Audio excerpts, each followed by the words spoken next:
Cancel చేస్తారా madam? Book చేస్తే cancel చేస్తే ఎందుకు క్యాన్సిల్ చేస్తాం? ఆయన 2000 అడుగుతాను అంటున్నాయి కదా వేరే వాళ్ళు. అదే మీరు కంప్లైంట్ పెట్టుకోండి, నేనైతే అడగలే కదా. పెడుతున్నాను ఉంటుందా? ఆప్షన్ ఉండదు కదా మాకు. ఉంటది, ఎందుకు ఉండదు? ఇప్పుడు మరి నేను ఈడనే ఉండాలి చెప్పండి.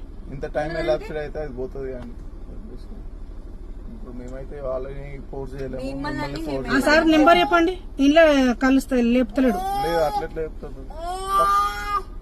ఇంకా మంచితనంగా వచ్చి మీకు చెప్తే మీరు మా మీద నేను అరుస్తలేనండి, క్యాన్సిల్ చేయమని చెప్తున్నా.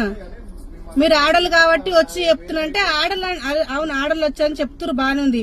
మరి నేను ఒక లేడీ వచ్చినా అని చెప్పి ఆయన కనికరం లేదా? ఎందుకు క్యాన్సిల్ చేయట్లేడు అంటే ఆయనకు చార్జెస్ పడితే కానీ మాకు పడాయా చెప్పండి?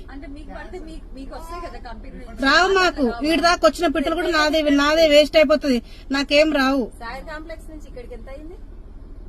3 కిలోమీటర్ మేడం, వచ్చిన ఛార్జ్ ఇవ్వట్లేదు మేడం. ఇది క్యాన్సిల్ చేస్తే వెళ్ళిపోతా.